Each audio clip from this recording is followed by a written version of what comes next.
하나님 말씀 로마서 12장 2절의 말씀 보겠습니다. 로마서 12장 2절입니다.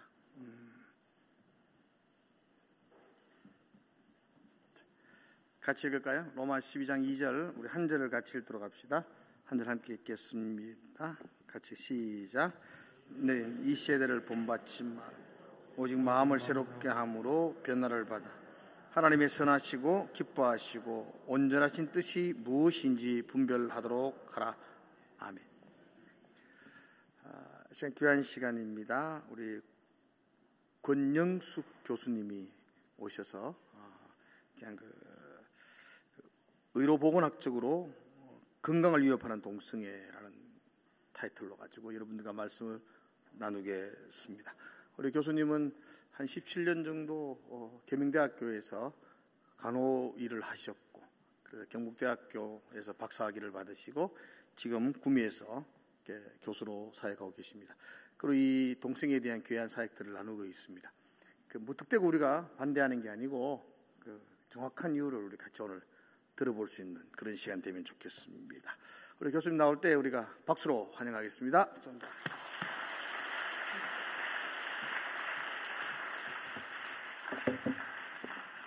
네, 안녕하세요. 반갑습니다. 소개받은 권현숙입니다.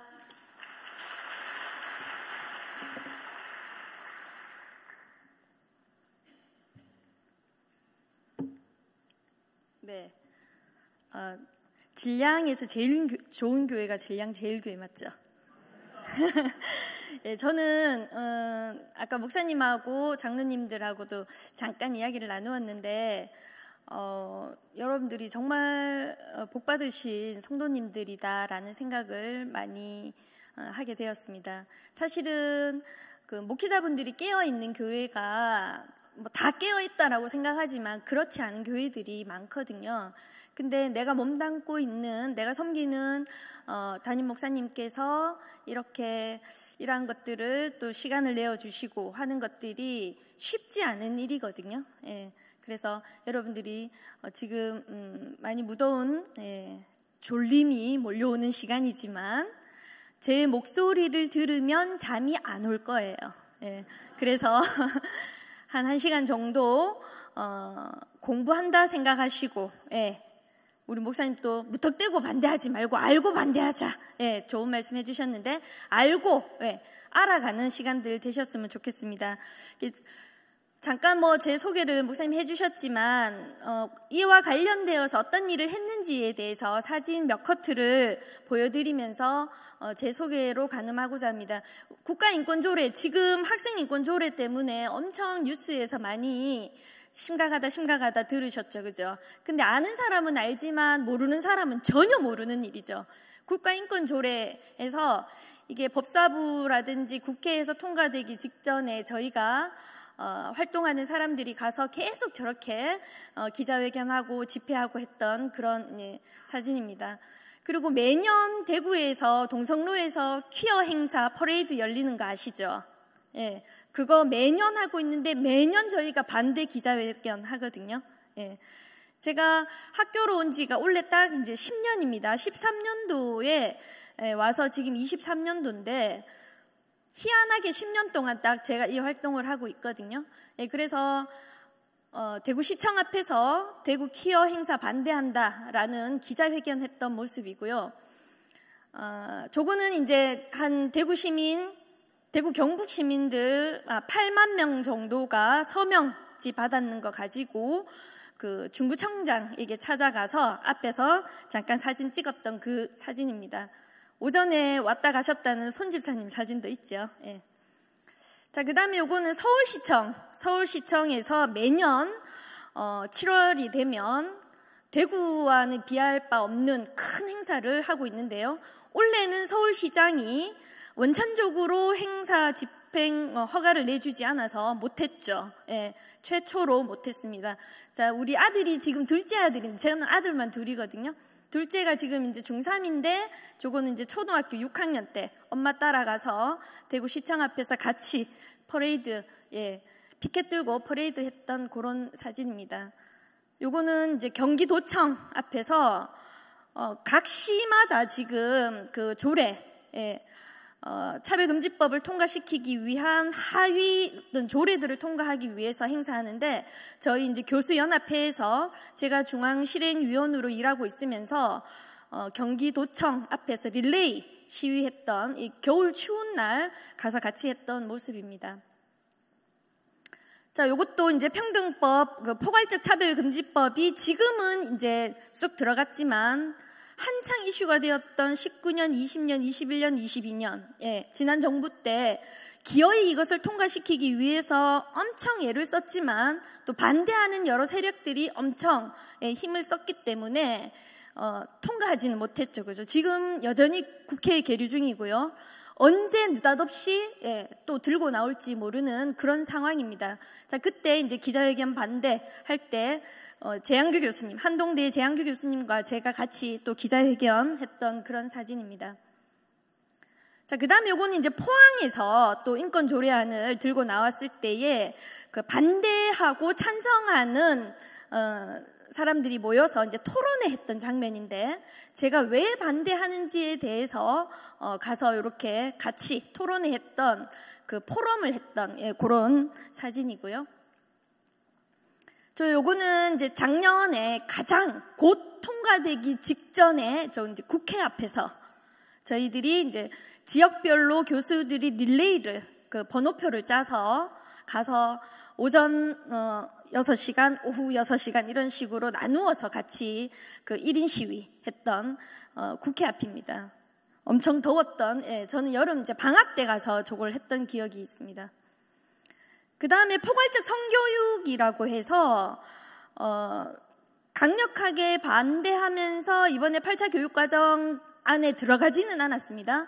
근데 작년에 이제 국회에서 국민의힘당의 국회의원이 열어주셨고, 저희가 이것을 왜 반대하느냐, 왜 교육과정에 이 내용이 들어가면 안 되느냐에 대한 국회에서의 간담회 했던 자리에 제가 사회를 보게 되었거든요. 그래서 제가 한 커트 찍었는 사진이고요. 요거는 이번 5월에 그 기동아라고 해서 기독교 동성애 대책 아카데미, 기동아가 매년 있습니다. 혹시 우리 진량제일교회에는 소식을 못 들으셔서 못 오셨는지, 기동아라고 해서 이번에는 대구 동신교회에서 했는데요. 이제 저 앞에 계시는 분들이 이제 다 강사로 참여했던, 그래서 기동아 사진 한 장이고요. 그 다음에 요거는 이제 매년 7월이 되면 대구 동성로에서 퀴어 퍼레이드 하지 않습니까? 그때 저는 항상 요 티셔츠 부스에 제가 있거든요. 혹시 내년에 나오실 일이 있으면 티셔츠 부스에 오시면 저를 뵈실 수 있습니다. 같이 우리 김성림 이제 그 산부인과 원장님이신데요. 같이 제가 이렇게 활동했던 이런 모습들입니다. 그리고 지난주에 대구 성덕교회에서 제가 강의했던 모습이고요. 물론 여러 교회들에서 제가 이제 많이 하고 있는데 가장 마지막 사진으로 가지고 왔습니다. 자, 그러면 이제 사진을 보니까 저 앞에 있는 저 사람의 말을 좀 들어도 되겠다. 신뢰가 좀 가십니까? 예, 감사합니다. 저는 이렇게 활동하고 있는 아주 그냥 작은 부분에 불과하고 앞에 나서서 활동하시는 여러분들이 참 많이 있습니다. 근데 이제 여자 교수가 많이 없다 보니까 제가 별로 젊지도 않은 나이인데, 제가 아주 젊은 교수로서 지금 같이 활동하고 있는 그런 상황이거든요. 그래서 우리 성도님들 많이 기도해 주시고 또 재정적으로도 후원해 주시면 저희가 다 재정적 후원으로 활동하고 있는 그런 단체입니다. 슬라이드 주시면 될 것 같습니다. 목차는 이렇게 해서 제가 그 기독인의 자세부터 시작해서 그 다음에 용어, 그 다음에 팩트, 정확한 우리 팩트 알아야 되잖아요, 그죠? 그 다음에 이제 건강이란 무엇인가에 대해서 관련된 논문들을 근거로 해서 말씀드리고 결론을 맺고자 합니다. 동성간 성행위에 대해서 우리 기독인의 자세가 어떤가, 혹시 이 중에 우리 성도님들 들어가시는지 한번 보시겠어요? 성경에서 죄라고 말하고 있기 때문에 더 이상 말할 가치가 없다. 혹시 이렇게 생각하십니까? 또는 경건한 신앙생활을 하고 있는 나하고는 아무 상관없다. 또는 성적으로 타락한 문화 일부일 뿐이다. 혹시 이렇게 생각하시나요? 또는 그냥 소수의 문제야, 심각하지 않아, 이렇게 생각하고 계신다면 오늘 저의 강의를 들은 1시간 후에는 이것이 아니다라는 것을 알고 이 교회를 나가셨으면 좋겠습니다. 자, 여기에 보시면은요, 그러나 동성간 성행 이 사람들은 뭐로? 인권이나 평등으로 접근하고 있습니다. 그러니까 행복 추구권, 헌법상 행복 추구권으로 유도하고 있다. 즉 창조 질서의 파괴, 또 하나님을 대적하는 무슨 전쟁? 영적 전쟁으로 다가오고 있기 때문에 우리 크리스찬 성도들은 이것을 심각하게 받아들여야 한다라는 겁니다. 자, 그래서 여기 보시면요, 하나님의 창조 원리와 또 악한 세상의 원리는 그 사용되는 용어만으로도 상당히 대조적이거든요. 그래서 하나님의 창조 원리는요, 태초에 하나님이 천지를 창조했다로 이렇게 가죠.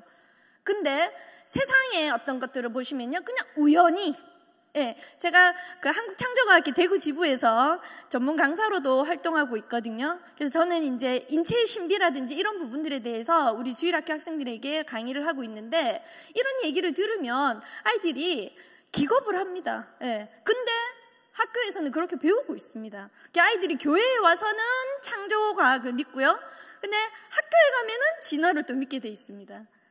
그러면 그러한 갭 속에서 우리 성도님들, 어른들이 이 아이들을 어떻게 양육해 갈 것인가, 이거 고민해 보셔야 되는 문제거든요. 자, 그 다음에 하나님의 형상대로 사람이 창조되었다라고 보고 있지만 세상에서는요, 유물론 인본주의. 그래서 우리가 교회에서 외부 강사를 특별히 초빙해서 강의를 듣고자 할 때는 그 강사의 어떤 사상적 배경이라든지 가치관, 이러한 것들을 굉장히 검토해 볼 필요가 있습니다. 지난주에 대구의 엄청 큰 합동측 교회에서요, 서울대학교에 무슨 교수를 초빙해서 하려고 포스터가 붙었었습니다. 근데 제가 잘 알지도 못하는 교회지만 전화를 드려서 그 교수님 진짜 강대상에 세우실 겁니까? 말씀드렸더니 뭐가 문제냐라는 거예요. 요즘 굉장히 유명하신 분이시거든요. 그래서 그분은 인본주의 세계관을 가지고 있고 크리스찬이라고 알려는 저 있지만 상당히 위험하십니다 라고 말씀드려서 전면 취소가 됐었어요. 그래서 저희가 이러한 그 인본주의적 사상을 가지고 있는 사람들은 상당히 우리가 주의해서 볼 필요가 있다라는 겁니다. 하나님의 창조 원리는 남자와 여자를 창조하셨고 생육, 번성, 땅의 충만, 땅을 정복하라 이렇게 말씀하고 있지만 세상의 지식은요, 산하 제한, 낙태, 비혼, 오늘 말씀드릴 동성애, 페미니즘, 젠더주의, 이렇게 가고 있죠. 여기에 정치적인 철학들이 스며든 공산주의라든지 어떤 이런 세상적 이데올로기, 이러한 것들이 있습니다. 그래서 우리는 지금도 여전히 영적 전쟁을 하고 있다라는 개념을 명확하게 알고 시작하도록 하겠습니다. 자, 용어에 대해서 먼저 보시면요, 동성애 이렇게 얘기하시잖아요. 근데 제가 오늘 제목에 동성간 성행위라고 얘기 드렸습니다. 동성간 성행위. 우리나라 헌법에서는요, 명확하게 동성간 성행위라고 명명하고 있습니다. 근데 그들은 동성애라고 말하고 있죠. 자, 동성애라고 하니까 어때요? 아름다워 보이지 않습니까? 그죠? 지금 TV를 켜면 여러 케이블 TV나 여러 정규 방송이나 상당히 그러한 것들을 아름답게 미화하고 있는 현실이거든요. 우리가 알게 모르게 쓰고 있는 용어들, 브로맨스, 이런 용어들 있죠, 그죠? 그래서 이 호모섹슈얼리티, 동성간 성행위라고 하는 거, 그럼 도대체 누가 동성애자냐라는 거죠. 그래서 첫 번째 보시면 마음의 동성을 지속적으로 성적 끌림이 있다라는 거예요. 근데 이거 상당히 모호하지 않습니까? 지속 끌림이 있다, 상당히 주관적이죠. 그리고 우리 아이들은 초, 중, 고, 요즘은 2차 성징이 빨리 나타나다 보니까 4학년, 5학년만 되어도 여자아이들이 2차 성징이 나타나지요. 자, 그렇다 보니까는 동성 간, 이성 간에 대한 이러한 끌림들이 많고, 특히 여중생들, 여고생들은, 특히 여중, 여고, 이런 학생들은 주위에 여자아이들만 있다 보니까 그러한 성적 끌림들이 정상적으로 나타나고 있습니다. 우리 대뇌의 발달이 변연체라고 하는 대뇌 중심에 있는 것은요, 감정이라든지 이런 것들은 아주 빨리 성장을 하거든요. 근데 이것을 통제하는 대뇌 피질의 영역은 아주 서서히 발전합니다. 그러니까 이 변형계의 발전과 대뇌 피질의 발전에서의 갭이 생기는 거죠. 그럼 이러한 갭들은요, 여기에서 뭐가 나오냐면 청소년의 일탈 행위가 나오게 되는 겁니다. 자, 뒤에 또 조금 말씀드릴게요. 자, 두 번째는요, 글씨가 너무 작아서 잘 안 보이네요. 그러한 마음을 실제로 행동으로 옮기는 거. 마음으로만 생각하고 있느냐, 아니면 이것을 행동으로 옮기느냐. 자, 그러면 한 번만 행동으로 옮겨도 동성애자입니까? 아니거든요. 그죠? 한 번쯤, 두 번쯤은 행동으로, 순간적인 생각으로 옮길 수 있죠. 그 다음에 세 번째는요, 자신을 동성애자로 인정하는 동성애자로서의 성정체성을 가지고, 이건 좀 심각하다, 그죠? 자, 그러면 동성애자를 첫 번째, 두 번째, 세 번째 분류로 보고 있는데 어디까지 그러면 동성애자로 묶을 것인가? 객관적으로 저 세 번째, 동성애자로서의 성정체성을 가지고 있다면 우리가 동성애자로 볼 수 있겠죠. 그렇지만 첫 번째, 두 번째의 케이스는 충분히 회심할 수 있고 돌아올 수 있고 어떤 주위의 환경이나 가르침이나 기도나 말씀이나 성령의 깨달음으로 돌아올 수 있습니다. 자, 그렇지만 왜 제가 이 첫 번째, 두 번째, 세 번째를 다 보여드리냐면 동성애자를 수적으로 확장시키고 우리나라에 이만큼 많은 동성애자들이 있다라고 표현하기 위해서 첫 번째, 두 번째, 세 번째까지 깡그리 묶어서, 그래서 시청이나 광장, 가족들이 모두 참여하는 공원 이런 데서 퍼레이드를 하는 이유가 그걸 지나가다 구경만 해도 자기들을 옹호하는 그룹으로 카운트하는 거예요. 그래서 우리는 늘 얘기하죠. 오픈된 공간에서 하지 마라. 너희들이 그런 선택을 하고 행동하는 것은 너희들이 자유다. 그렇지만 밀폐된 너희들만의 공간에서 해라. 계속 이렇게 주장하고 있지만 그 사람들은 그렇지 않다라는 거예요. 동성로 이번에 대중교통지구 아예 도로를 점령해서 하고 있거든요. 자, 그러면 왜 이러한 동성애자들이 되느냐? 첫 번째 보시면요, 어릴 적 성적 또는 신체적 학대를 받은 경우, 그 다음에 어릴 적에 가족 단위의 어려움이 있었다라든지, 또 가족의 정신병이 있거나 약물 중독, 또 교도소에 수감된 경험, 또는 부모의 별거, 이혼, 이러한 것들, 또는 부모의 잘못된 성역할, 그 다음에 기숙사, 교도소, 군대. 지금 군대 굉장히 군형법 심각하죠, 그죠? 우리나라에서 유일하게 동성간 성행위를 법으로 다스리는 곳이 군형법입니다. 근데 이 군형법 6조도 없애라라고 계속 시위하고 있죠, 그죠? 군대에서 군형법을 없애면 그러면은 군대는 계급 사회이지 않습니까? 조직 문화에서 상급자가 하급자에게 너의 학문이 필요해 이렇게 하면 반대할 수가 없거든요. 그래서 군형법은 우리가 마지막까지 사수해야 할 법이기도 합니다. 그 다음에 우연히 경험하거나 여성의 경우에는 성폭행, 잘못된 성경험, 그 다음에 동성애를 미화하는 영화, 비디오, 포르노, 문화가 주는 호기심, 지금 현재 TV에서 방송되고 있는 상당히 아름답게 미화하고 있는 이러한 것들, 그 다음에 동성애를 인정하는 사회 풍토, 요거 2001년도에 국가인권위원회에서 이것을 법적으로 성적 지향이라는 말을 가져오면서 모든 것들이 시스템으로 바뀌고 있거든요. 그 이야기도 조금 이따 말씀드리겠습니다.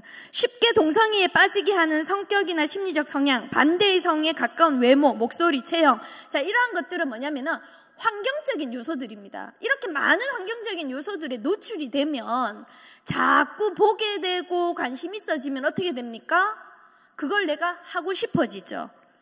최근에 경기도의 유치원에서 성애화 교육, 3살, 4살, 5살 어린이들에게 너희가 어떻게 태어났고 부모가 어떠한 성관계를 하는지를 직접적으로 영상으로 보여주고 모형으로 남자의 성기가 여자의 성기에 삽입되는 모습들 와서 만져보게 하고 집어넣어 보게 하고 이렇게 교육을 지금 성교육을 하고 있거든요. 문제 있죠. 그것을 우리는 성애화 교육이라고 하는데요. 자, 그렇게 교육을 들었던 남자아이와 여자아이가 유치원 마당에서 남자아이가 여자아이의 질 속에 볼펜을 집어넣었던 거예요. 그러니까 봤으니까 따라하고 싶은 거예요. 그렇게 해서 출혈이 심해서 산부인과에 가고 찢어지고 막 이러한 사고들이 지금 비일비재하게 나타나고 있지만 언론에서는 그것을 보도 준칙에 의해서 보도하지 못하도록 지금 되어 있습니다. 자, 이러한 현상들, 그럼 우리 아이들을 유치원, 어린이집, 학교에 성교육을 그대로 맡겨도 되겠는가? 상당히 심각하거든요. 사실은 성교육은 교회 교육에서 이루어져야 할 부분입니다. 자, 그러면 성, 젠더, 섹스라는 말도 있고 젠더라는 말도 있죠. 조금 민망하지만. 자, 그러면 섹스라는 말은 태어나면서부터 가지는 선천적인 겁니다. 그러니까 태어나면서 물리적으로 성별이, 제가 처음에 병원에 입사했을 때 신생아실에 1년 정도 근무했었거든요. 아기가 분만장에서 태어나면 외부의 성기를 보고 성별을 다 체크해서 옵니다. 근데 지금은요, 영국이나 프랑스, 미국의 샌프란시스코 이런 데 가면은요, 태어날 때 성별을 체크하지 않습니다. 본인이 인지되어지는 나이에 본인이 성별을 선택하도록 합니다. 이거 말이 안 되는 소리죠, 그죠? 제가 거짓말 하겠습니까? 강대상에서. 진짜입니다. 자연적인 성이고 출생시 결정되는 성입니다. 근데 젠더라는 말은요, 타고나는 성이 아니라 사회적으로 결정되는 성.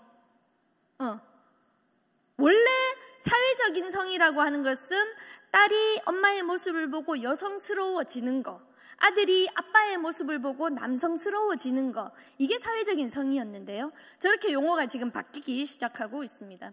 젠더 용어를 사용하게 되면 어떠한 문제점들이 발생하냐면, 자, 인간이 선택한 다양한 성을 인정하겠다라는 거예요. 그거는 뭐냐면은 비정상적인 성행위까지도 합리화시키는 거예요. 정당화시키는 겁니다. 그 다음엔요, 하나님의 영역을 침범하게 되는 거죠. 하나님께서 모든 자유를 주셨지만 성을 결정하는 것은 허락하지 않으셨거든요. 근데 거기까지 우리가 침범하겠다라는 얘기입니다. 그 다음엔요, 창조 의도를 거부하는 인본주의적 사고입니다. 자, 이러한 인본주의적 사고가 계속 더 발전하고 진행하게 되면 상당히 인류 사회에 대혼란이 오게 되겠죠. 자, 그 다음에 성 정체성의 혼란을 가지고 오게 되고요.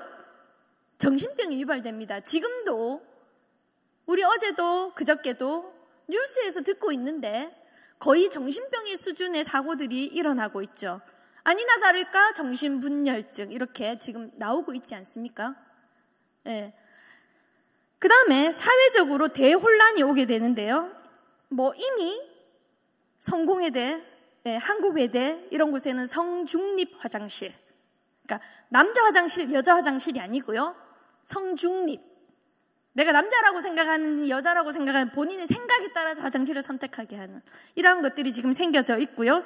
사회적 의료 비용들이 어마무시하게 커지게 되는 현상들이 나타날 수 있습니다. 이 사람은 이제 존 머니라고 하는 그 존스 홉킨슨 대학의 성심리학자입니다. 제가 왜 이 사진을 보여주냐면 그 데이비드 라이머라고 하는 아이가 남자아이 쌍둥이로 태어났어요.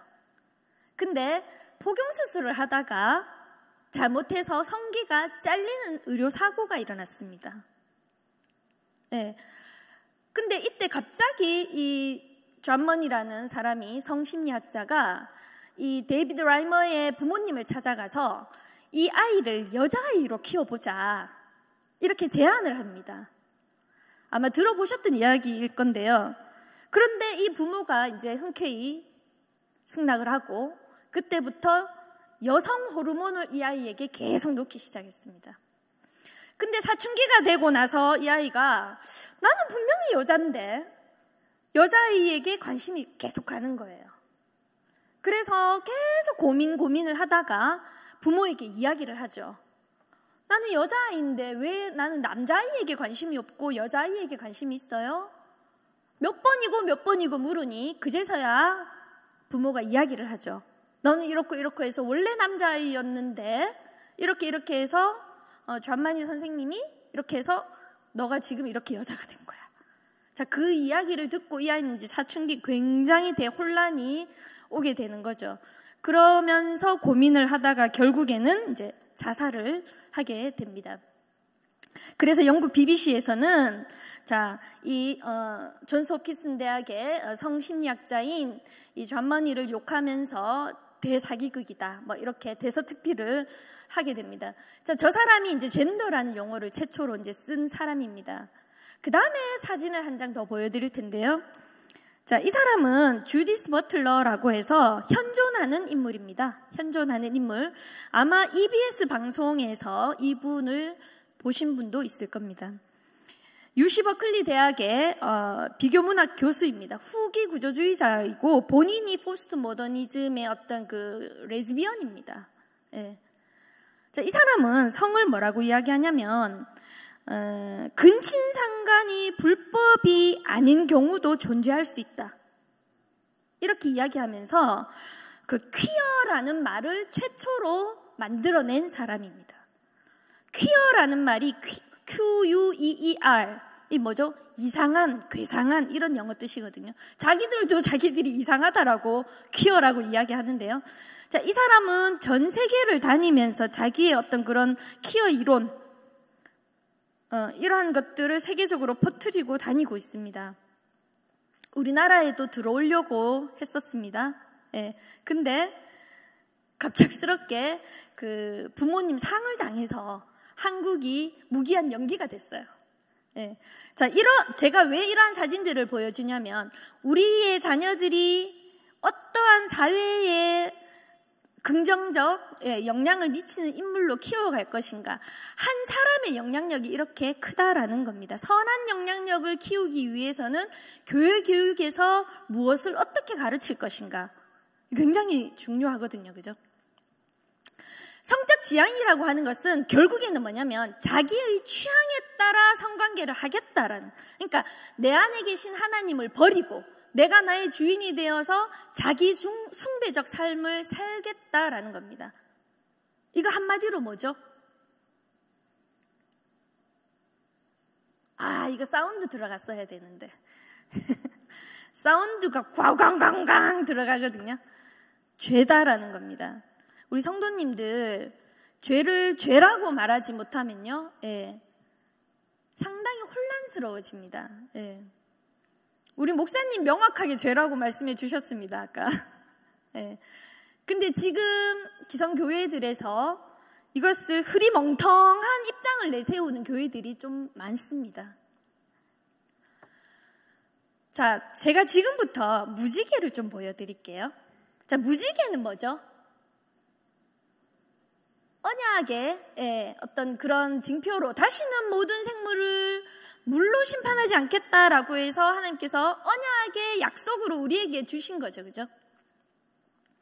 두 가지 무지개를 보여드릴게요. 차이점이 뭡니까? 우리 아까 찬양했던 친구들을 다 나갔네요. 분명히 차이점이 있거든요.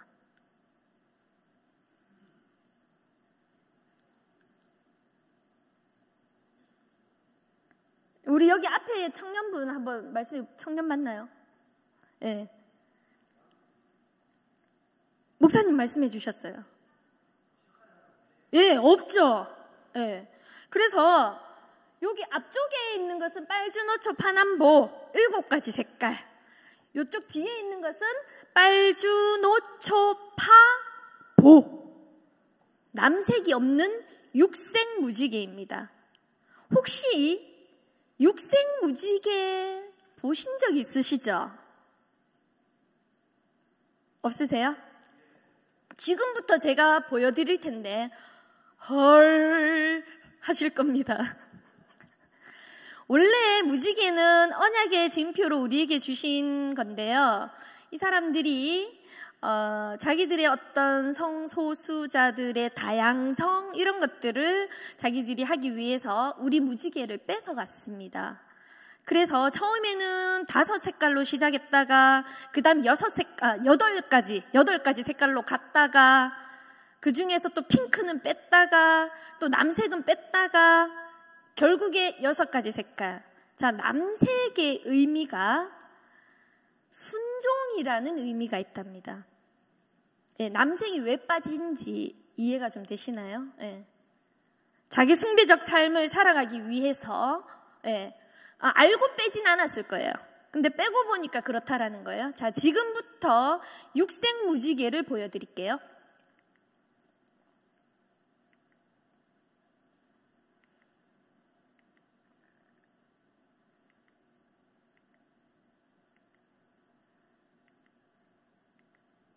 우리 맥도날드, 스타벅스 진짜 많이 가는데, 그죠?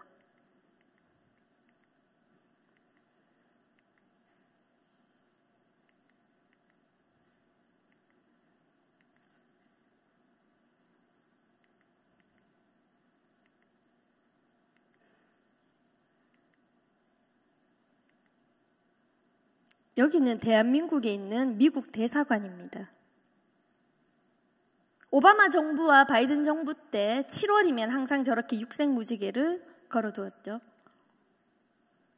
국가인권위원회, 육색 무지개. 정말 심각한 건 장신대 채플 예배당입니다. 장신대에 퀴어 동아리 학생들이 자기들에게 이것을 말할 수 있는 권리를 달라 라고 해서 저렇게 육색 무지개를 들고 예배당 그 단상에 올라와서 저렇게 찍고 지금은 저 이야기가 조금 들어갔지만 저 당시에 장신대 총장님께서 상당히 저 부분을 이제 옹호하셨죠. 그죠? 자, 이렇게 미혹을 밟지 말라. 음란하는 자나 우상숭배하는 자나 간음하는 자나 탐색하는 자나 남색하는 자는 하나님의 나라를 유업으로 받지 못한다. 지금 저기 나오는 음란, 우상숭배, 간음, 탐색, 남색이 다 성적 타락 죄거든요. 앞에서 보셨던 우리가 알게 모르게 우리 주위에 이미 육색 무지개. 왜 저 기업들이 저 성소수자들을 후원하겠습니까? 수는 얼마 되진 않거든요. 근데 돈이 진짜 많습니다. 다 돈이 저렇게 움직이고 있습니다. 저거 상당히 심각한 문제들인데요. 자, 그렇다면 제가 팩트 한 4가지 정도 말씀드릴게요. 혹시 아직도 우리 진량제일교회 성도님들 중에 동성애 관련된 유전자가 있다. 걔네들 선천적이야. 어쩔 수 없어. 이렇게 믿고 계시나요? 그러면은 이제 오늘 듣고 나서는 절대 유전자는 없다라는 말로 바뀌셔야 됩니다. 1993년도에 해머라는 사람이 처음으로 XQ28이라고 하는 유전자가 있더라. 그러면 게이, 레즈비언 이런 애들은 선천적이야 라고 연구 논문을 쓰면서 사이언스지라고 하는 세계적인 논문지에 게재를 합니다. 근데 겨우 대상자 수는 40가게 정도였고 이 40가게는 다 성소수자로서 살아가고 있는 사람들이었습니다. 근데 이때 벌써 93년도에 사이언스지에 발표되다 보니까 우리는 좀 저명한 이런 데 뉴스가 나면 좀 쉽게 받아들이는 경향이 있지 않습니까? 그죠? 그래서 누가 그런 이야기를 했대. 조금 믿음 있고 신뢰 있는 사람이 이야기하면 그냥 비판 없이 받아들이는 성향. 그래서 93년도 이후로는 다 선천적이라고 믿고 있었습니다. 근데 99년도가 되면서 또다시 사이언스지에 XQ28이라는 유전자는 없더라라고 다시 발표를 합니다.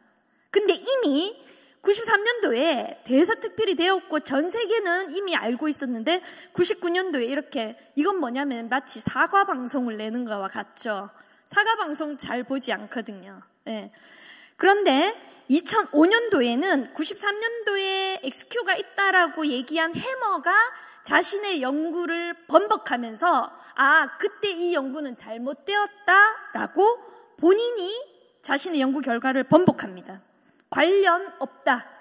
SQ28 유전자는 동성애와 관련 없다라고 이야기를 하고 마지막에 2019년도에는 47만 명. 우리 연구를 볼 때 되게 이런 실험 연구들은 참여자 수가 몇 명이냐에 따라서 연구의 신뢰가 굉장히 올라가거든요. 그죠? 47만 명을 대상으로 전체 유전자 검사를 다 했더니 동성애 유전자는 없다라고 사이언스지에 올라오면서 19년, 아주 최근이죠. 그죠? 19년 이후로는 아무도 선천적이다라는 말은 그들조차 하지 않습니다. 이제는 그들은요, 선천적이라서 어쩔 수 없어 이런 말은 쑥 들어갔습니다. 지금은 인권, 자유, 평화 이런 이야기로 포장하고 있습니다. 자, 두 번째 팩트는요, 동성 간 성행위는 부도덕한 성적 만족 행위이다. 이거 제가 얘기하는 거 아니고 누구 한 명의 변호사가 이야기하는 게 아니고요. 대법원과 헌법재판소에서 저렇게 판결을 내렸습니다. 2008년도와 2011년도에. 지금 현재 아직까지 바뀐 건 없습니다. 자, 그래서 동성 간 성행위는 비정상적 성행위이고 학문, 성교와 추행 모두 객관적으로 일반인에게 혐오감을 준다. 선량한 성적 도덕관념에 반하는 성적 만족 행위이다라고 대한민국의 대법원과 헌재는 이렇게 말하고 있습니다. 그런데 우리 청소년들은 어떻습니까? 성적 끌림이 있지요. 예. 우리 부모님들이 또 우리 교회의 목사님들이 선생님들이 알지 못하는 곳에서 있습니다. 정욕이라는 거 있습니다. 예. 자, 그러면 정욕이 생겼으니까 난 어쩔 수 없어. 내 몸이 끌리는 대로 가는 거야. 2차 성징이 나타나면 테스토스테론이나 에스트로스테론 같은 성호르몬이 막 분비되면 성기가 막 자라고 내가 주체할 수 없는 성욕이 생기거든요. 자, 그러면 이거 어떻게 해야 됩니까? 어떻게 가르치고 계십니까? 어쩔 수 없어! 이거 아니거든요. 성령의 9가지 열매 중에 절제라는 선물을 우리에게 주셨죠. 그래서 어쩔 수 없는 것이 아니다. 그래서 이것을 어떠한 방향으로 끌고 갈 것이냐. 그래서 운동을 하게 하고 샤워를 하게 하고 찬양을 크게 부르게 하고 밖으로 나가게 하고 근데 그곳에 혼자 계속 있게 되면 유튜브라든지 핸드폰, 인터넷이라든지 어두움의 경로를 이 아이들은 너무 잘 찾아 들어갑니다. 환경을 바꿔주는 거 이게 상당히 필요하다라는 거예요. 그러니까 어쩔 수 없어 이렇게 체념하면 안 된다라는 겁니다. 자, 그 다음에 세 번째 팩트는요. 그들은 뭐라고 합니까? 자기들은 소수자라고 이렇게 얘기하죠. 사회적 소수자가 아닙니다. 자, 우리가 사회적 소수자라는 용어는 언제 쓰냐면요. 불가항력적인 이유가 있을 때, 예를 들면 장애가 있다라든지 나이가 어리다, 많다, 또는 성별이 남자다, 여자다, 피부가 검다, 희다, 또는 국적이 어떻다. 이것은 내가 불가항력적인 겁니다. 이런 사람들에게 반대되는 행동을 한다? 그게 바로 혐오이거든요. 근데 이들은 뭡니까? 본인의 자율적 의지로 그러한 행동들을 선택하는 거죠. 예를 들면 흡연자라든지 그 다음에 마약자라든지 이런 사람들은 자기들의 어떠한 말초적 즐거움을 찾기 위해서 스스로 선택하는 거거든요. 이것은 사회적 소수자가 아니고 뭡니까? 관심자입니다. 사회적 관심자 또는 불법 행위자입니다. 그들을 반대하는 행동, 그것은 비판이라고 말씀하셔야 되는 거예요. 그렇게 하면 안 돼라고 얘기하는 게 비판입니다. 예. 그래서 성적 소수자라는 용어는요, 동성 간 성행위에 대한 가치적 반대 행위를 다수의 행포라고 부르기 위한 부도덕 행위자, 이렇게 불러야 하는 것이 맞다라는 겁니다. 그래서 용어의 프레임에 우리가 이미 좀 많이 넘어가 있어서 사실은 다시 가져오기가 아까 무지개도 마찬가지로, 그죠? 힘들지만 정확한 내용은 알고 계셔야 된다라는 겁니다. 자, 네 번째로는요, 동성 간 성행위를 반대하는 것은 차별이 아니다. 제가 여기에서 인권위원회 아까 앞에서 잠깐 말씀드렸었는데, 성적 지향이라는 용어가 2001년도에 은근슬쩍 스리슬쩍 들어오면서 사전에서 동성애에 관한 부정적 내용이 다 삭제됐습니다. 그 다음에요, 청소년 유해 매체에서 동성애가 삭제됐습니다. 그리고요, 청소년 동성애 영화가 제작되기 시작했습니다. 그 다음에 동성애 옹호 내용이 교과서에서 집필하도록 권고되고 있고요. 부정적 내용에 대해서 보도를 금지하라는 게 2011년도. 그 다음에 대학원생들에게 이러한 인권 장정으로 동성애에 대한 친동성애적 교육을 하라라고 해서 이러한 것들이 성적 지향 도입으로 생기게 되는 겁니다. 사실은요, 이러한 용어들이 얼마나 큰 영향을 미칠지 그 당시 2001년도에는 아무도 몰랐다라고 합니다. 근데 지금은 국가인권위원회가 사실은 정부의 법적 기관이 아니에요. 그냥 권고로 끝났는데 그게 얼마나 지금 파워가 세졌냐면, 각 중고 대학교가 국가인권위에서 뭔가가 공문이 왔다 이러면 담당자들이 얼마나 긴장하는지 모릅니다. 네. 그런데 전혀 법적 효력이 없는데도 불구하고 모두들 상당히 이제 겁내하고 있죠, 그죠?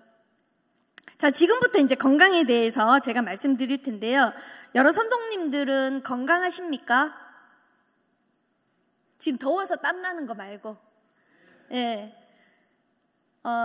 건강이라고 하는 것은 WHO에서 1948년도에 단순히 질병이 없거나 허약감이 없는 상태가 아니라 신체적, 정신적, 사회적으로 완전히 안녕한 상태. 신체적, 정신적, 사회적으로 완전히 안녕, 웰빙한 상태를 말하는 거거든요. 자, 이것은요, 능동적인 태도가 강조되는 거죠. 내가 왜 건강을 위해서 운동을 하고 금연을 하고 금주를 하고 하는 이러한 건강 행위까지 포함되는 것들을 말합니다. 혹시 우리 옛날에 학교 다니시는 분들은 저기 영적 들어가는데 영적, 저 권 교수 영적 빠졌네. 예. 자, 영적이라는 말은 정확하게 WHO에서 넣은 적이 한 번도 없습니다. 자, 만약에 여기에 신체적, 정신적, 사회적, 영적인 건강을 건강이라고 정의 내린다면 어떠한 문제가 생기냐면요, 영적인 어떤 그러한 것들을 위해서 내가 그러니까는 예를 들면 뭐 무속신앙, 그 다음에 뭐 무당, 이러한 사회적으로 정당하게 인정받지 못하는 그러한 것들까지도 우리는 영적 건강의 영역이야 라고 주장하면은 그것을 반박할 논리가 없는 거예요. 그래서 영적인 부분은 뺐습니다. 처음부터 들어가지도 않았고, 그렇지만은 WHO의 전문가들은 다 영적인 건강이 중요하다라는 것은 인지하고 있거든요. 자, 그러면 영적 건강은 어디에서 책임져야 됩니까? 교회에서 책임져야죠. 교회에서, 그죠? 근데 우리 진량제일교회는 교육위원회 장로님이신지 집사님이신지, 장로님께서 제가 아까 잠깐 얘기를 나눴는데, 우리 주일학교의 영적 건강을 위해서 굉장히 수고하고 계시더라고요. 저를 섭외하신 분이시죠. 네. 그래서 자, 건강에 대해서 이제 첫 번째 이제 신체적 건강에 대해서 이제 논문을 몇 개 볼 텐데요. 다 제가 번역해 왔기 때문에 어렵게 볼 거 없고 쉽게 이제 풀어가도록 하겠습니다. 2019년도에 2만 명의 남성 동성애자, 걔네들을 우리가 이제 MSM이라고 얘기하거든요. 얘네들을 가지고 설문조사를 했더니 변실금이 많이 호소되더라. 변실금. 요실금은 들어봐도 변실금은 처음 들어보네. 그죠? 변실금 아시죠? 요실금은 뭡니까? 내가 막 크게 웃었어. 그러면 나도 모르게 소변이 찔끔. 그죠? 변실금은요, 우리 보통 항문에 힘을 빡 주면 항문이 딱 닫히잖아요. 그죠? 근데 힘을 줘도 쪼이지 않는 그런 상태죠. 자, 그림을 좀 보여드릴게요. 자, 요거 구별하실 수 있으시죠? 어느 게 여자고 어느 게 남자입니까? 그죠? 예. 요 앞쪽에 있는 게 여자고 뒤쪽에 남자입니다. 그죠? 자, 저렇게 이제 내부 생식 기계가 모양이 다릅니다. 예. 그래서 자세히 보시면 여성 같은 경우에는요, 질이 3개의 층, 그러니까 바깥막층, 점막층, 근육층, 상당히 두툼한 근육의 3개의 층이 질벽을 딱 보호하고 있어요. 그래서 이쪽으로 아기가 나오잖아. 출산도 하잖아요. 그죠? 네. 그 다음에 우리가 이제 menstruation이라고 해서 한 달에 한 번씩 생리도 하고, 그 다음에, 결혼 후에 성관계를 할 때, 부부가 성관계를 할 때에도 입구가 되는, 그래서 3개의 막으로 되어 있기 때문에 찢어져서 출혈이 날 위험은 거의 없습니다. 근데요, 남성 같은 경우에는요, 남성 간 동성애를 하게 되면 어떻게 됩니까? 누군가는 여자의 역할을 해야 되죠. 남자 둘이서 성관계를 하려면 누군가는 여자하고 누군가는 남자 해야 되잖아. 그죠? 자, 그래서 여기 보시면 항문은 내항문 괄약근과 외항문 괄약근으로 나뉘어지거든요.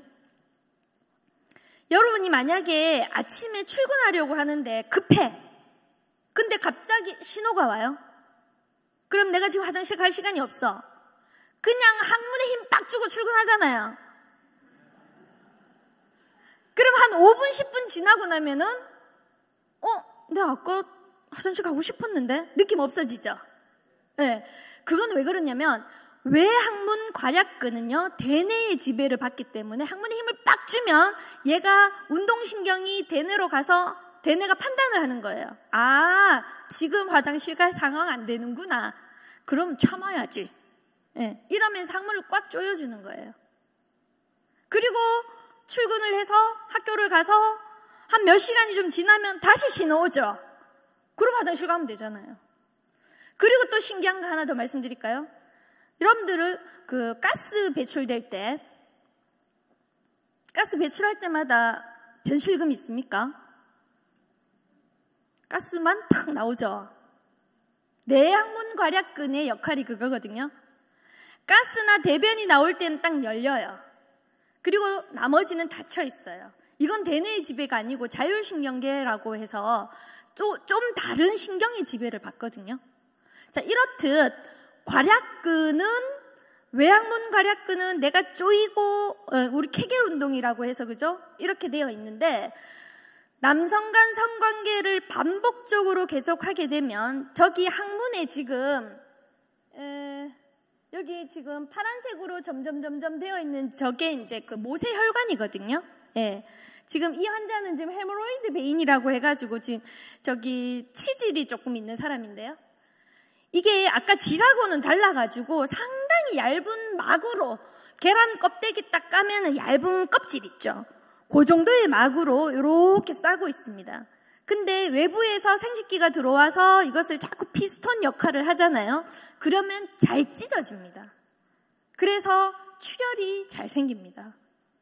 이렇게 되면은요, 남성의 정자에는 프로스타글란딘 E라고 하는 면역 체계의 세포가 있는데 얘가 염증을 유발시키거든요. 그럼 계속 이 혈관을 따라서 PGE2가 들어가는 거죠. 그러면 면역력이 떨어지는 거예요. 계속 면역력이 떨어졌다가 그럼에도 불구하고 계속적으로 남성 간 동성애 행위가 항문 성교가 계속 진행되게 되면 면역력이 떨어진데 출혈은 계속 있고 균은 들어오고 하기 때문에 에이즈 발생률, HIV 바이러스에 의해서 질병이 걸릴 수 있다라는 겁니다. 영상 한번 보도록 하겠습니다. 어떻게 생각하십니까? 동성애를 찬성하는 이들은 주변에 피해만 주지 않는다면 별 문제가 없다고 생각합니다. 하지만 동성애가 수많은 사회적 폐해를 일으키고 있다는 사실 알고 계신가요? 남성 동성애는 에이즈 확산의 주요 경로입니다. 생존하는 에이즈 환자의 92.7%, 신규 감염자의 95.7%가 남성입니다. 이처럼 남성의 에이즈 감염률이 여성보다 수십 배나 높은 이유는 바로 남성 동성애 학문 선교 때문입니다. 미국 질병관리본부는 일반적인 성관계에 비해 학문 선교가 수십 배에서 수천 배까지 에이즈 감염률이 높아진다고 발표했습니다. 국립보건원의 조사에서도 남성 동성애자의 에이즈 유병률이 일반 남성에 비해 186배나 높게 나타났습니다.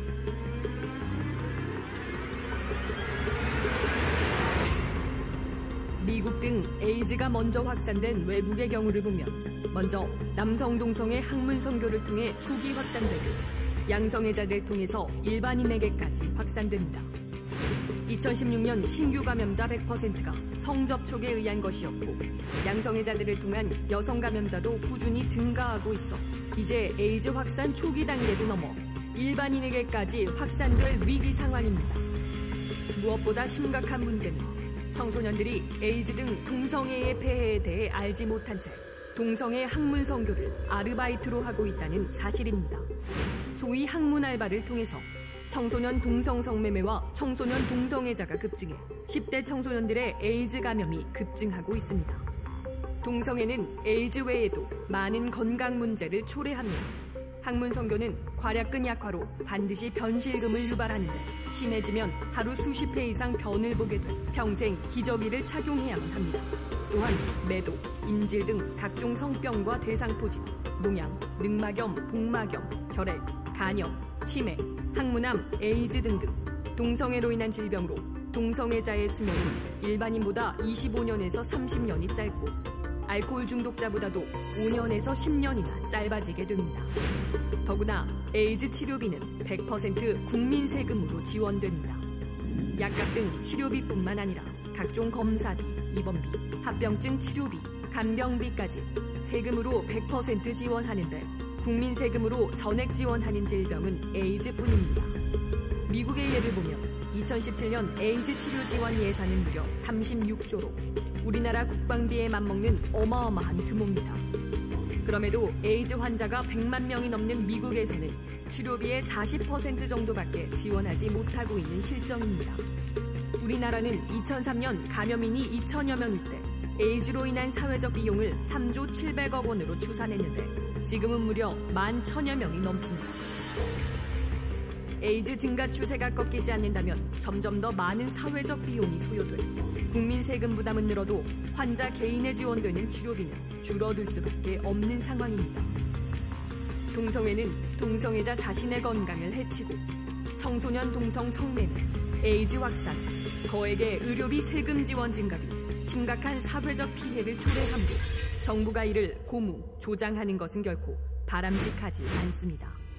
예, 여기까지 보겠습니다. 뒤의 내용은 저희가 양성평등에서 양자를 빼려고 한다라는 것을 저희가 다 막았는 내용이기 때문에 앞에 이제 에이즈 치료 비용에 대한 부분만 말씀드렸는데요. 지금 영상에서 보셨지만은 국내에서는 에이즈에 걸린 환자들에게 치료비를 국민 세금으로 100% 지원하고 있습니다. 만약에 제주도 환자가 서울병원을 가게 되면 비행기 표까지 다 끊어서 주게 되고요.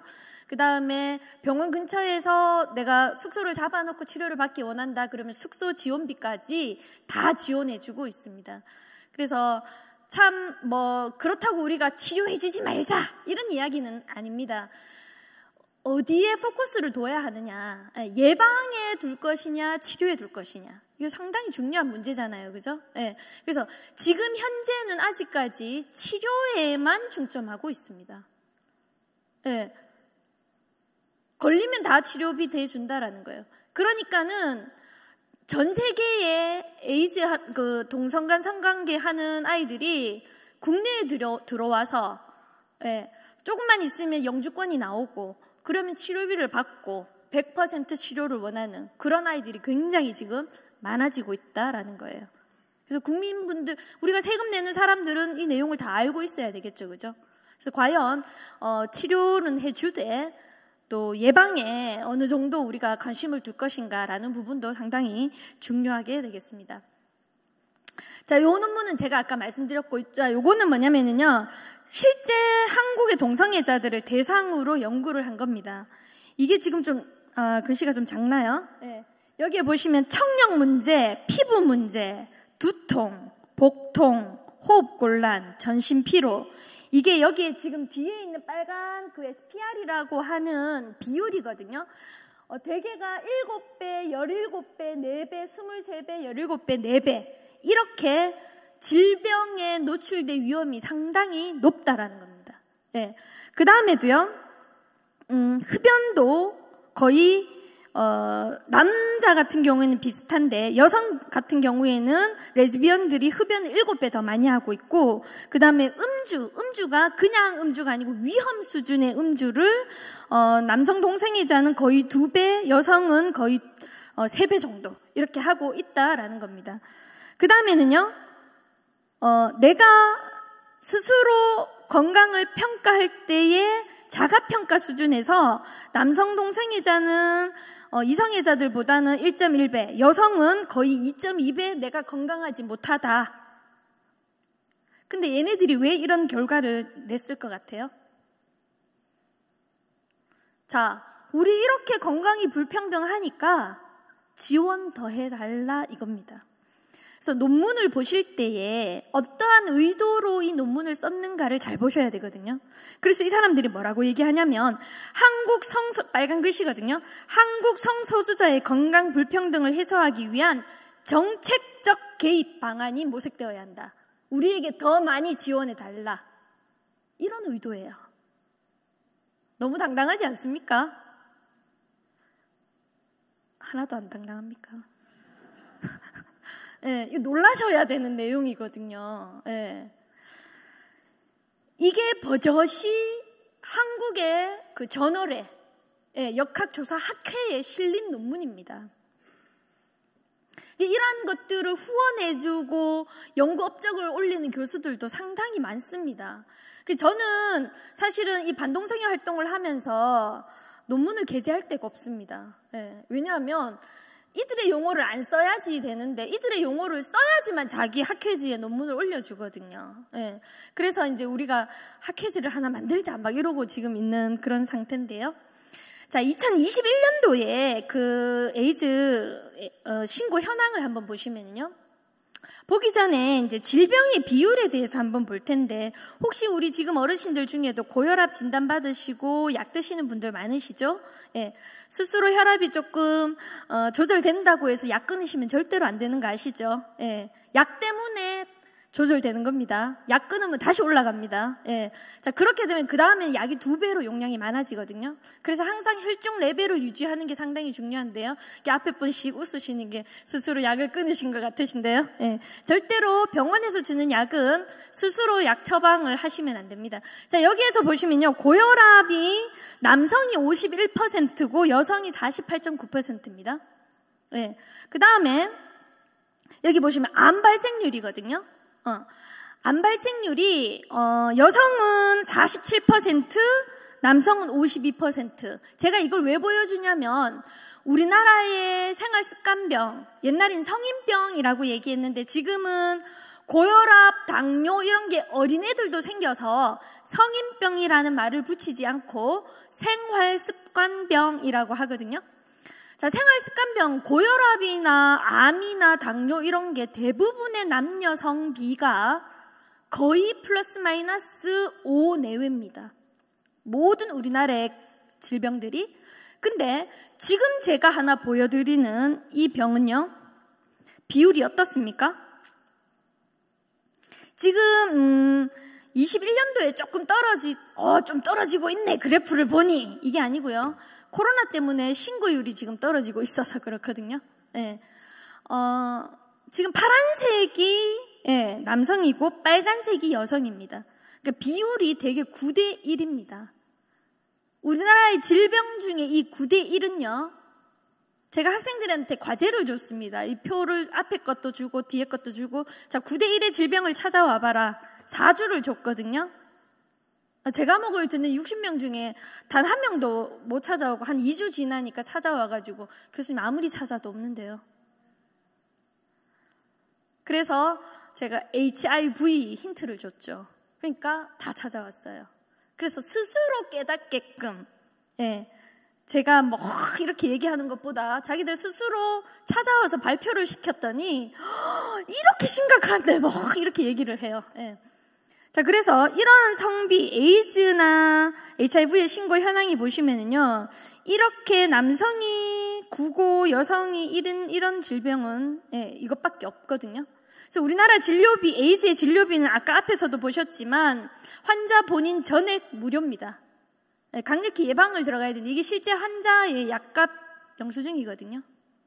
그래서 이러한 약을 3개의 약이 지금 약값이 얼마냐면 1회 복용이 52,464원이에요. 근데 아침, 점심, 저녁 하루에 3번 들어가야 되니까 15만 원이 넘어가죠. 그죠? 하루에 15만 원을 죽을 때까지. CD4 바이러스 검사해가지고 수치에 따라서 약 용량이 또 바뀌거든요. 우리 두통 있을 때 먹는 타이레놀은 약의 단가가 50원입니다. 저거 단가 얘기거든요. 근데 이러한 약들을 우리가 국민의 세금으로 지원해주고 있다라는 겁니다. 자, 이 논문은 국정감사에서 연세의대의 감염내과 김준명 교수님이 전국의 에이즈로 입원 중인 환자를 대상으로 상당히 이제 코호트 연구이기 때문에 결과의 신뢰가 상당히 높은 논문이죠. 그래서 이때 저희가 다 이제 같이 연구원으로 했던 연구인데요. 여기에서 보시면은요, 18세에서 19세, 10대에서 에이즈가 왜 이렇게 급격히 증가하고 있느냐. 아까 학문 알바 뭐 이런 것도 보셨고, 가출 청소년들이 그러한 성에 노출되는 것들이 심하다라는 거 보셨는데요. 대개 여기에서 보시면은 10대에서 동성간 성행위에 의해서 걸리는 경우가 92.9%다라는 겁니다. 이것을 실제로 동성긴 양성간 성접촉이고 효과적인 예방법이 중요하다라고 강조를 했던 그런 사진이죠. 그래서 국정감사에서 국회의원이 질의를 하고 그 김준명 교수님이 이렇게 이제 발표했던 유튜브에 들어가 보시면 있습니다. 자, 요렇게 하면서 우리나라 질병관리청, 지금은 청이 되었다, 그죠?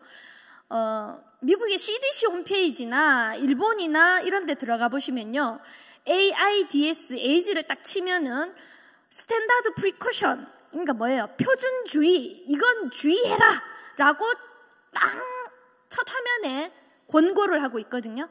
근데 우리나라 질병관리본부는요, 찾아 들어가도 엉뚱소리를 하고 있습니다. 아직도 무슨 얘기를 하냐면 주사바늘 찔림 사고, 그 다음에 수혈, 그 다음에 모체에 의한 수직 감염, 이런 이야기를 하고 있습니다.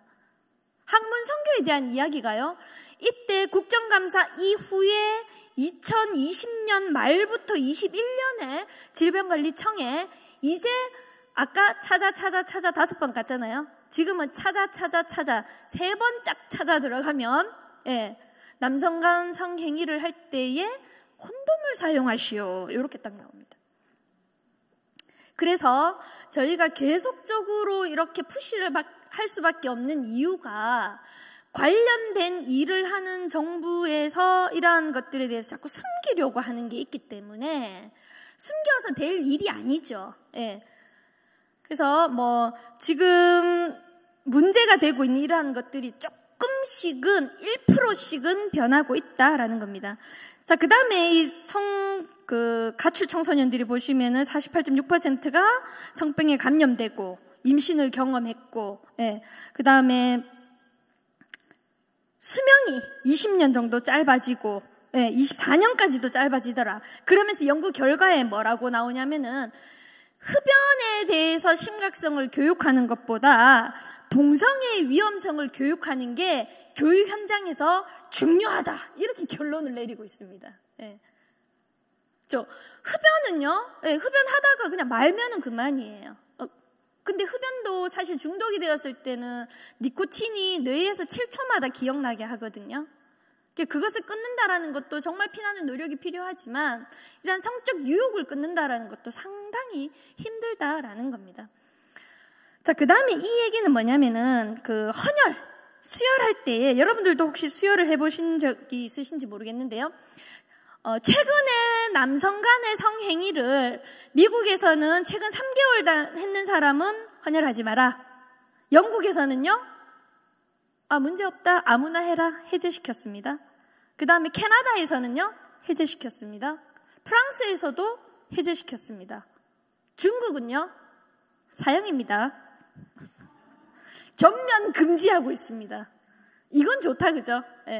대한민국은요, 최근 1년간 남성과 성접촉한 남성 헌혈 금지입니다. 이거 상당히 무서운 이야기거든요. 그래서 실제로 헌혈한 분이 이러한 사진을 찍어서 보내주셨는데요. 여기에 뭐라고 되어 있냐면 자진 배제. 우리 지금 대한민국에 대한 적십자에서 제시한 겁니다. 내가 남성 간 동성애 행위를 했다. 그러면 스스로 양심상 자진해서 헌혈하지 마세요. 이렇게 얘기하고 있어요. 근데 억하심정 가지고 하겠다 이러면 물론 필터링해서 걸러내겠지만은 걸러내지 못하는 게 있다면 심각한 현상이 되는 거죠. 왜 다른 나라처럼 저렇게 안 되는지, 우리는 굉장히 이렇게 브로드하게 허용을 하고 있는지는 의문이기는 합니다. 자, 정신건강으로 넘어갈게요. 정신건강에서는 뭐 보나 마나겠죠, 그죠? 불법 약물 사용, 마약, 그 다음에 자살 위험, 이런 것들이 상당히 높고요. 그 다음에 불안장애라든지, 그러니까 얘네들은 계속 마약을 하게 되고, 더 술을 많이 먹게 되고, 흡연을 많이 하게 되고, 이렇게 되는 겁니다. 정상적인 그 사회생활 자체가 안 되는 거예요. 그리고 사람들이 자기를 혐오한다라고 이야기하는 거죠, 그죠? 그 다음에, 여기에 보시면은, 뭐, 건강 전문가의 어떤 그런, 뭐, 얘기라든지 이런 것들에서 상담을 받아보면은, 죽고 싶은 생각을 정말 많이 했다. 뭐, 자살의 위험이 상당히 많다. 그 다음에 마약을 많이 쓰고 있다. 뭐, 이런 이야기들도 하고 있고요.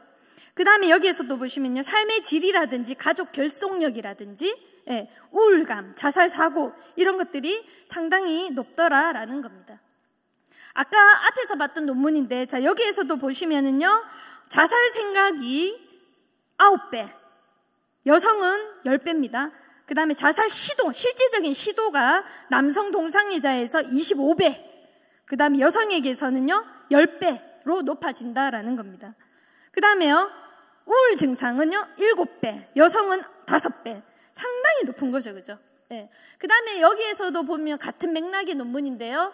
스트레스를 많이 받는다, 또는 내가 우울하다, 죽고 싶다, 이런 생각들, 사회적 지지가 필요하다, 자기 효능감이 떨어진다, 이러한 것들을 정신적인 건강에서 호소하고 있다라는 겁니다.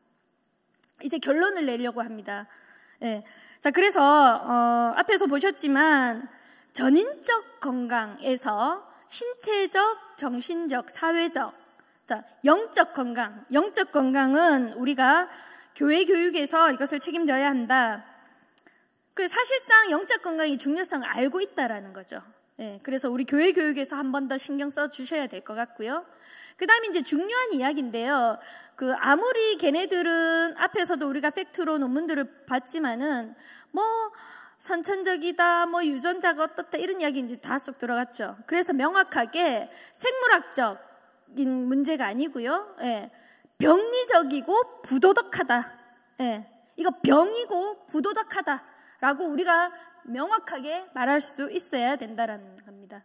그럼 우리는 어떠한 삶을 살아갈 것인가? 사실은 애매모호하고 어렵기는 합니다. 우리의 삶 자체가 하나님이 주권을 선포하는 삶이 되어야 되겠죠. 막 이것도 맞고 저것도 맞고 뭐 이러면 상당히 곤란하다라는 겁니다. 그 다음에 진리의 확고함, 죄를 죄라고 말할 수 있어야 되겠죠, 그죠?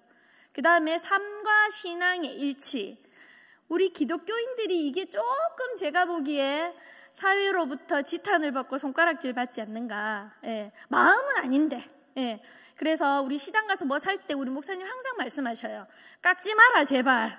예, 좀 깎아달라 더 달라 하지 마라 이런 말씀하시거든요. 그래서 삶과 신앙의 정확한 일치적인 삶을 살아가는 성도님들 되시기 바랍니다. 네, 여기까지 하도록 하겠습니다.